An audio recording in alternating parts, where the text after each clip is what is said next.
जडेजा भवन, कच्छ। मनहूस है ये लड़की, मनहूस। एक आदमी की आवाज़ इस आलीशान महल जैसी हवेली के कमरे में गूंज रही थी, जिस हवेली को आज नई नवेली दुल्हन की तरह सजाया गया था। ये कच्छ के एमएलए की बड़ी बेटी सेजल की शादी हो रही थी। शादी के लिए हवेली के आंगन में मंडप सजा हुआ था और मेहमान जलपान कर रहे थे। सबको शादी होने का बेसब्री से इंतजार था, लेकिन शादी के लिए अभी तक दूल्हा नहीं आया था, इसलिए दुल्हन के बाप वीरेंद्र उसे कोस रहा था। इस कमरे में एमएलए साहब का पीए और वो दोनों दुल्हन के साथ अकेले थे। एक 18 साल की लड़की दुल्हन के जोड़े में ड्रेसिंग मिरर के सामने बैठी हुई थी। उसकी त्वचा उजली, आंखें भूरी, भूरे बाल, हिरनी जैसे नैन नक्श और 5 फीट 2 इंच की पतली पर सुडौल काया। देखने में इतनी खूबसूरत कि कोई भी लड़का उसे एक नज़र भर देख ले तो देखता ही रह जाए। उसकी भूरी आंखों में नमी थी, वो काफ़ी डरी हुई थी। इसकी माँ मरी थी तो काश ये भी मर जाती। अपनी माँ को खाने के बाद मेरे परिवार से इसका बुरा साया हटने को ही तैयार नहीं है। दूल्हे का एक्सीडेंट करवा दिया इसकी मनहूसियत ने, इसलिए इसे घर में बंद करके रखता था मैं। आज आज़ाद किया तो देखो इसने क्या कर दिया। वीरेंद्र सेजल पर बिगड़ते हुए बोला। उसके पीए ने उसको समझाते हुए कहा, शांत हो जाइए साहब, ऐसे इन पर गुस्सा करेंगे। आपको इस वक्त इस शादी का सोचना चाहिए। बाहर मेहमान आए हैं, शादी का इंतज़ार हो रहा है। अगर शादी नहीं हुई तो आपकी इज्जत पर आँच आएगी। तो क्या करूं, कैसे इस मनहूस से पीछा छुड़वाऊं? वीरेंद्र ने सेजल को देखते हुए गुस्से में कहा।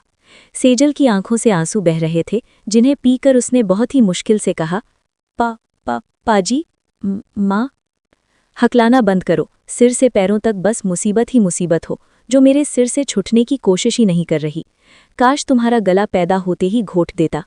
वीरेंद्र उस पर बिगड़ते हुए गुस्से में बोला, जिस पर डर के मारे कांपने लगी। पीए को उस पर तरस आ रहा था। उसने वीरेंद्र को समझाते हुए कहा, सर, बच्ची को डांटना बंद करिए। मैं आपको कुछ बताता हूँ, मेरी बात सुनिए। मेरे पास इसका हल है। हल है तो जल्दी बताओ, मुझे इससे पीछा छुड़वाना है, वीरेंद्र ने गुस्से में बोला। पीए ने उसको समझाते हुए कहा, आप मेरे साथ बाहर चलिए, मैं आपको इस प्रॉब्लम का हल बताता हूँ। वो उसे बाहर लेकर बाहर आया तो वीरेंद्र ने सवाल किया, बताओ क्या हल है? पीए ने हवेली के एक कोने की तरफ देखते हुए इशारा करके कहा, परिश्रम, आपका बॉडीगार्ड, वो करेगा शादी सेजल से। वहां पर 6 फुट 4 इंच लंबा 30 साल का हट्टा कट्टा आदमी खड़ा हुआ था, जो देखने में हैंडसम पर बिल्कुल शांत लग रहा था। उसने काले रंग का सूट पहना था। उसकी पैंट के बाईं जेब में उसका फ़ोन था, जो बार बार कॉल आने से वाइब्रेट कर रहा था। जैसे ही उसने अपना फ़ोन निकालकर उसकी स्क्रीन देखी तो उसने फ़ोन ही स्विच ऑफ कर दिया और फ़ोन वापस अपनी जेब में रख लिया। उसे देखकर वीरेंद्र के चेहरे पर मुस्कान आ गई। उसने पीए को देखते हुए कहा, सेजल की आया को बोलो उसका हुलिया ठीक करके उसे मंडप में लेकर आए। Okay sir. इतना बोलकर पीए वहां से दूसरे कोने में चला गया और वीरेंद्र उस आदमी की ओर चला गया। सेजल ड्रेसिंग मिरर के सामने रो रही थी कि तभी वहां पर एक अधेड़ उम्र की औरत आई। सेजल डिक्री, रोरा बंद कर। उसने आते ही सेजल को समझाना शुरू कर दिया। सेजल बच्चों की तरह सुबक रही थी। बा बा बा, वो हकला रही थी। आया ने उसका सिर सहलाते हुए कहा, मैंने कहा ना रोना बंद करो, दूल्हा आ गया है तुम्हारा। शादी वाली लड़की को शादी से पहले ऐसे रोना नहीं चाहिए, वरना दूल्हा नाराज हो जाएगा। सेजल ने अपने आंसू साफ करके हकलाते हुए कहा, नहीं नहीं रोऊंगी मैं अब। मेरी प्यारी डिक्री, चलो तुम्हारे कपड़े ठीक कर दूं, तुम्हें शादी के लिए लेकर जाना है। ये बोलकर आया उसका हुलिया ठीक करने लगी। कुछ देर में उसे शादी के लिए मंडप में ले जाया गया। उसकी बगल में एक अनजान आदमी को बैठा देखकर वो और भी ज्यादा डर गई। बॉडीगार्ड की ब्लैक यूनिफॉर्म में उसकी बगल में बैठा ठाकुर परिश्रम बहुत ही शांत था। वो वहां शांति से शादी की रस्में कर रहा था। उसने एक नज़र भी सेजल को देखा भी नहीं। शादी संपन्न करने के बाद जलपान हुआ और आया सेजल को उसके कमरे में लेकर आई, जहां सुहाग रात की सेज सजी हुई थी। पूरे कमरे में रोमांटिक डेकोरेशन की गई थी। ठंडी का मौसम होने की वजह से उस कमरे में अंगीठी जल रही थी। डिक्री, जैसा तुम्हारा पति बोले वैसा करना, उसकी हर बात मानना, किसी भी बात को अब से मना मत करना। आया के समझाने पर सेजल ने मासूमियत से हाँ में सिर हिला दिया। उसने सेजल को बेड पर बिठाया और वहां से चली गई। थोड़ी देर बाद उसका पति कमरे में आया। परिश्रम ने तनाव से सख्त हुए ऑर्डर दिया, अपने कपड़े उतारो। सेजल को उसकी बात समझ नहीं आई, लेकिन उसकी आंखें आश्चर्य से बड़ी हो गई। वो ये नहीं समझ पा रही थी कि वो व्यक्ति जिसने शादी के दौरान उसकी अपीयरेंस को पूरी तरह नज़रअंदाज कर दिया था, अचानक ऐसी मांग क्यों कर रहा था। हालांकि उसे इस बात का थोड़ा आभास था कि पति पत्नी के बीच शादी की पहली रात कुछ गुप्त बातें होती हैं, लेकिन उसकी जानकारी बेहद कम थी। सेजल ने मन में कहा, बा बोल रही थी अपने पति की हर बात मानना, पर ऐसी बात माननी पड़ेगी ये नहीं सोचा था। अब मैं क्या करूं?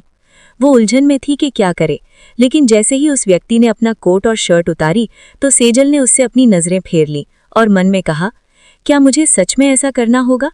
उसने घबराकर सांस खींची। परिश्रम उसे एक विशालकाय व्यक्ति की तरह लग रहा था, मानो लोहे से बना हो। उसके कंधे सेजल के मुकाबले दोगुने चौड़े थे, गर्दन लंबी और मोटी और उसकी कमर सीधी और पतली थी, मानो किसी शिकारी जानवर की। उसकी तुलना में सेजल बेहद छोटी महसूस कर रही थी। शुरू से ही सेजल ने मन में कहा, ये तो पापा का बॉडीगार्ड है। उसने दूर से परिश्रम को देखा था और उसके बारे में सुना भी था, लेकिन उसे आमने सामने देखकर परिश्रम का प्रभाव दीवाना करने वाला था। परिश्रम ने कठिनाई से अपना गला साफ किया। सेजल ने घबराते हुए मन में कहा, पापा के मारने पर दर्द होता है, तो ये व्यक्ति? तुम बहुत बुरी दिख रही हो। परिश्रम की ठंडी आवाज सुनकर सेजल कांप उठी। वो बेड के पास आकर खड़ा हो गया और सेजल को खुलेआम घूरने लगा। उसका विशालकाय शरीर जो आग की रोशनी में सुनहरे रंग का दिख रहा था, उसकी दृष्टि को ढक रहा था। तुम्हें मैं खास पसंद नहीं हूं, है ना? परिश्रम ने सर्द लहजे में सामने से सवाल किया। मैं सेजल हकलाने लगी। वो उसे देख भी नहीं रही थी। परिश्रम उसके पास झुक गया। उसके हैंडसम चेहरे पर काले रंग की आंखों में एक खतरनाक चमक थी। उसके कसे हुए होंठ व्यंग्य से मुड़ हुए थे। जाहिर है एक एमएलए की बेटी का दिल कभी एक बॉडीगार्ड के लिए नहीं धड़केगा। उसकी आवाज में छिपे गुस्से ने सेजल के शरीर में एक अनकंट्रोल्ड कंपकपी पैदा कर दी। हमारे समाज में आज भी पत्नी अपने पति की संपत्ति मानी जाती है। अगर पति चाहे तो उसे मार सकता है और फिजिकल पनिशमेंट भी दे सकता है। ऐसे में सेजल को अपने पति की कृपा पर निर्भर होना पड़ा। यहाँ आओ, तुम्हें पता है तुम्हें क्या करना है, परिश्रम ने उसको अपने पास खींचते हुए कहा। सेजल में पूछने की हिम्मत नहीं हुई कि क्या करना है। उसने अपने पैरों की ओर देखा। उसके सिर पर परिश्रम की काली छाया पड़ी। उस व्यक्ति ने अपने लंबे खुरदुरे उंगलियों से सेजल की ठुड्डी पकड़कर उठाई और कहा, अगर हम पहली रात ये नहीं करते तो ये शादी अमान्य मानी जाएगी। क्या तुम इसे रद्द करवाना चाहती हो? हेलो गाइस, प्लीज़ मेरी वीडियोस को ज़्यादा से ज़्यादा लाइक कीजिए, सब्सक्राइब कीजिए, प्लीज़ गाइस शेयर कीजिए, मुझे सपोर्ट कीजिए।